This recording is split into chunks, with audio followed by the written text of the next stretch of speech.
oleh Allah Ta'ala, dirubah semua perbuatan-perbuatan kita itu dirubah.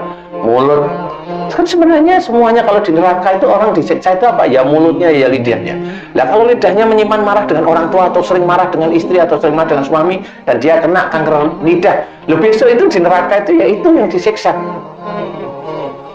Lah kalau di neraka disiksa itu apa salahnya? Sholat yang mana sholatnya? Karena nggak pernah baca bacaan Quran, tidak seperti itu.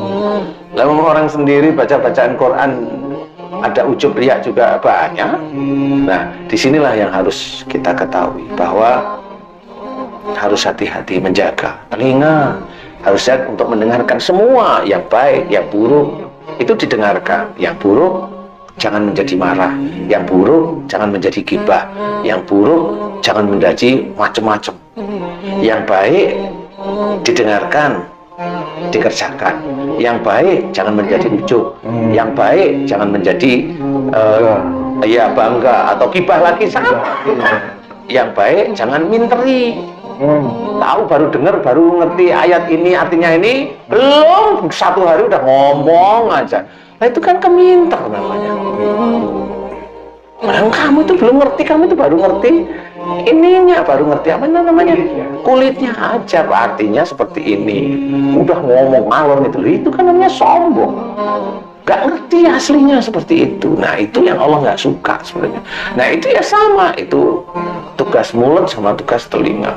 Kemudian tugas otak sama, kalau mendengar sesuatu yang baik, memang baik, harus dikerjakan. Enggak, baik, dipikir ketemu sama orang, ceritain, biar kelihatan dia itu baik daripada orang. Ini sama aja, itu yang namanya sombong kalau di situ.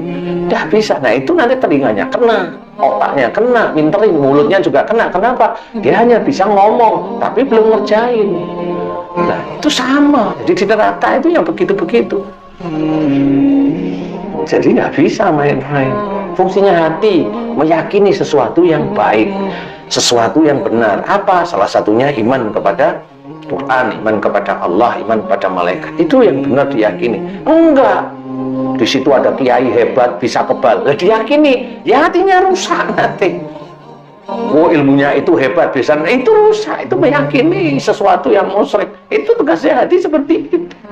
Wah itu si apa namanya, si bintang Korea itu, wadah itu hati meyakini dia. Ngapain meyakini dia? Itu sama semuanya. Itu hati itu meyakini yang benar. Apa? Quran lah, Allah lah, malaikat lah. Kan seperti itu, yakin kepada hari akhir, sehingga kita itu takut kepada Allah. Takut kepada Allah akhirnya akan mengerjakan perintah-perintah Allah. Nah hati tugasnya seperti itu. Kaki juga melangkahkan sesuatu yang menurutnya itu, apakah dengan langsung ke karaoke, ke diskotik itu langkahnya salah? Enggak cuma itu, dia memaksa istri dan anak-anaknya ngikutin perintah dia, itu kaki yang kena besok. Memaksa, namanya memaksa tidak boleh. Kena kakinya besok, itu akan dirajam besok di neraka.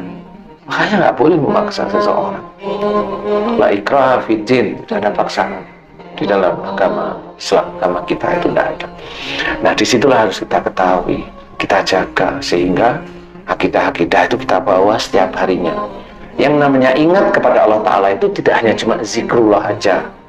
Ingat kepada Allah Ta'ala itu setiap apa yang kita kerjakan, yang kita pikirkan, kita lihat, kita dengar,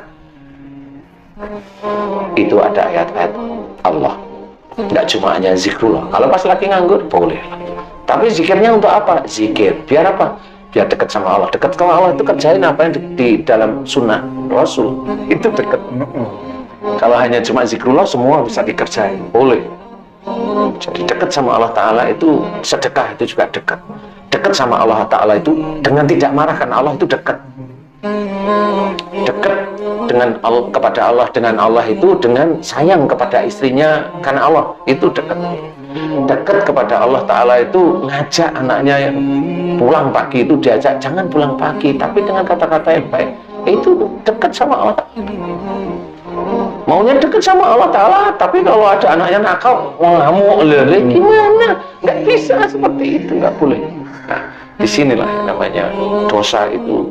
Orang muslim sebenarnya kalau tahu dosa itu dikerjakan sangat banyak sekali. Sangat banyak sekali dari organ tubuh. nya masing-masing itu sangat banyak sekali, sehingga itu yang akan menjebak. Besok itu memang sulit sekali masuk surga itu. Disinilah yang namanya dosa itu.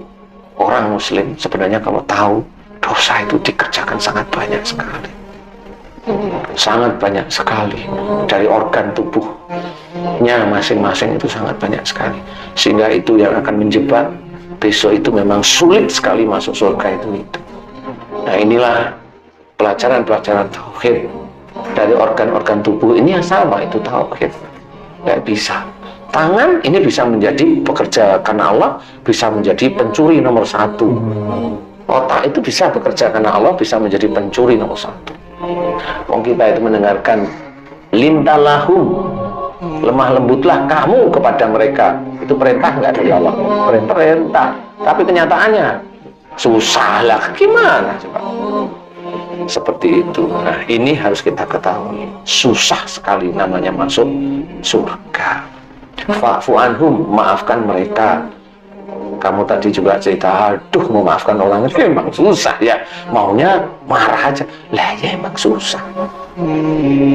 Yang nggak bisa marah, bukankah itu ahli surga? Belum tentu nggak bisa marah, nggak tahu takut. Ya kan salah lagi. Bukan Allahnya yang menjadikan tidak bisa marah, itu bukan Allah, tapi takutnya. Ya nggak dapat. Kecuali memang dijawab, walaupun ada takut sedikit-sedikit, ya sudah saya serahkan pada Allah Ta'ala. Itu malah lebih gentleman itu istilahnya. Insya Allah kurang lebihnya seperti itu. Wallahu a'lam.